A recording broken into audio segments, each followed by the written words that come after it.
کہانی کا آغاز ہوتا ہے اس خوفناک رات کے منظر سے۔ اوہایو کا اسٹرونگسویل شہر بالکل خاموش تھا اور سڑکوں پر دور دور تک کوئی انسان یا دوسری گاڑی نظر نہیں آ رہی تھی۔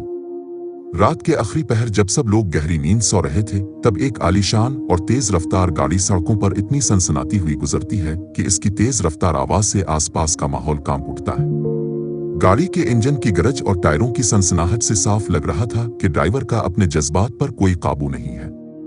اگلے ہی پل ایک ایسا زوردار اور ہولناک دھماکہ ہوتا ہے جس کی گونج میلوں دور تک سنی جا سکتی تھی۔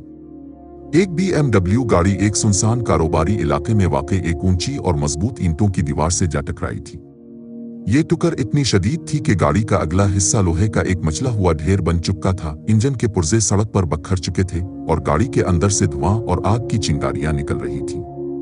جب صبح کے وقت وہاں سے گزرنے والے ایک راہگیر نے اس تباہی کو دیکھا تو اس نے فوراً پولیس اور ایمبولینس کو کال کی۔ موقع پر پہنچنے والے ریسکیو اہلکاروں نے جب گاڑی کا منظر دیکھا تو ان کے کلیجے منہ کو آ گئے، کیونکہ گاڑی کا اگلا حصہ بالکل پچک چکا تھا اور اس کے اندر 3 نوجوان لہولہان حالت میں پھنسے ہوئے تھے۔ گاڑی چلانے والی 17 سال کی لڑکی میکنزی شیریلا شدید زخمی تھی، اس کی ہڈیاں ٹوٹ چکی تھیں لیکن وہ ابھی بھی سانس لے رہی تھی اور نیم بے ہوشی کی حالت میں تھی، جبکہ اس کی ساتھ والی فرنٹ سیٹ پر بیٹھا اس کا 20 سالہ بوائے فرینڈ ڈومینک روسو، جسے سب پیار سے ڈوم کہتے تھے، اور پچھلی سیٹ پر بیٹھا ان کا 19 سالہ دوست ڈیوین فلیگن۔ دونوں کی گردنیں ٹوٹ چکی تھیں اور وہ موقع پر ہی دم توڑ چکے تھے۔ ہاسپٹل کے کوریڈورز کا منظر دکھایا جاتا ہے جہاں ایمرجنسی لائٹس جل رہی تھیں اور ڈاکٹرز میکنزی کی جان بچانے کی جدوجہد کر رہے تھے۔ وہیں دوسری طرف پولیس میکنزی کے پیرنٹس کو فون پر اس ہولناک حادثے کی اطلاع دیتی ہے۔ جب میکنزی کے ماں باپ ہاسپٹل پہنچتے ہیں تو ان کا رو رو کر برا حال ہو جاتا ہے۔ انہیں لگتا ہے کہ ان کی معصوم بیٹی ایک انتہائی بھیانک اور بدقسمتی سے بھرے کار حادثے کا شکار ہو گئی ہے اور وہ بار بار خدا سے اپنی بیٹی کی زندگی کی بھیک مانگ رہے تھے۔ لیکن دوستو، جیسے ہی ہاسپٹل کے باہر سورج طلوع ہوا اور اس کیس کی اصل انویسٹیگیشن شروع ہوئی تو ایک ایسا سنسنی خیز ٹوئسٹ سامنے آیا جس نے سب کے پیروں تلے سے زمین نکال دی۔ اگلی صبح کرائم سین اور حادثے کی جگہ پر فارنسک ماہرین اور ڈیٹیکٹیوز کی ایک بڑی ٹیم پہنچتی ہے تاکہ وہ سڑک سے ثبوت اکٹھے کر سکیں اور یہ جان سکیں کہ آخر اتنی بڑی تباہی کیسے ہوئی۔ جب ڈیٹیکٹیوز نے روڈ کا باریکی سے معائنہ کیا تو انہیں ایک بہت ہی عجیب اور چونکا دینے والی چیز ملی جس نے اس پورے کیس کا رخ بدل دیا۔ عام طور پر جب بھی دنیا میں کوئی گاڑی کسی حادثے کا شکار ہونے لگتی ہے تو ڈرائیور اپنی اور دوسروں کی جان بچانے کی جبلت کے تحت فوراً اور پوری طاقت سے بریک ہینڈل یا بریک پیڈل دباتا ہے، جس کی وجہ سے ٹائروں کے گھسٹنے کے گہرے کالے نشانات سڑک پر دور تک بن جاتے ہیں۔ لیکن اس جائے وقوع پر دور دور تک بریک لگانے کا ایک بھی نشان موجود نہیں تھا، سڑک بالکل صاف تھی۔ اس عجیب بات کو نوٹ کرتے ہی پولیس نے فوری طور پر گاڑی کا بلیک باکس، جسے کار ڈیٹا ریکارڈ کہا جاتا ہے، اپنے قبضے میں لے لیا اور آس پاس کی عمارتوں پر لگے CCTV کیمروں کی فوٹیج نکلوائی۔ جب اس فوٹیج اور ڈیٹا کو